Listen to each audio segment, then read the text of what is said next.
Welcome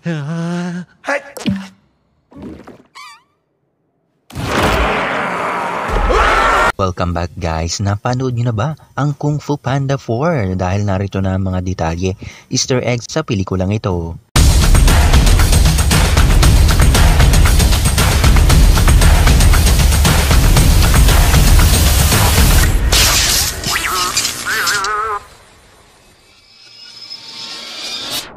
Before we begin, you can comment down below to join in my custom shoutout. Sa simula ng pelikula, mapapansin natin ang isa sa mga galaw ni Bruce Lee. Mapapansin natin dito na may bago ng staff si Master Shifu. At ang buto na tinanim ni Master Shifu noong unang pelikula ay may kita nating tumutubo na sa eksenang ito. Alam niyo ba ang eksenang ito ay halos hinango sa pelikulang Crouching Hidden Tiger at ang may-ari ng bar ay siyang binase sa Kung Fu Hustle. Pakinggan natin ito. Morning, officers. Dragon Warrior here. Dragon who? Warrior. Parang si General Kai lang, di ba? Kai has returned! Who? The Kung Fu Panda? Mentored by Oogway? Sorry. Trained by Master Chief? Kai.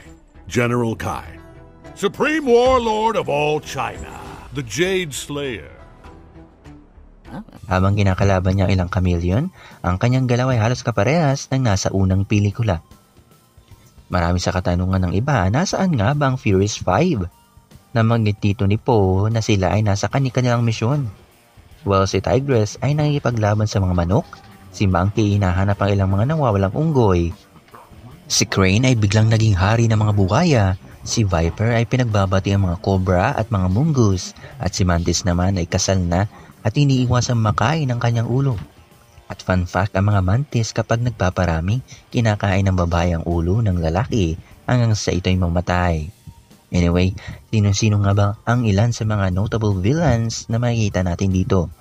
Unahin ko na dyan si Tai Lung na nakita natin sa unang pelikula. Nagbabalik din si Lord Shen mula sa pangalawang pelikula. General Kai mula sa pangatlong pelikula. Nariyan din ang ilang kilalang karakter na silang Master Elephant, Master Crocodile, Master Ox, Master Boar, Master Bear, Master Rhino at marami pang iba. Itong M-Stream ang kakampi mo sa palabas at pelikulang tulad nito. Kung nagustuhan mo man ang video na ito, leave a like, subscribe ka na kung bago ka dito. See you on the next one.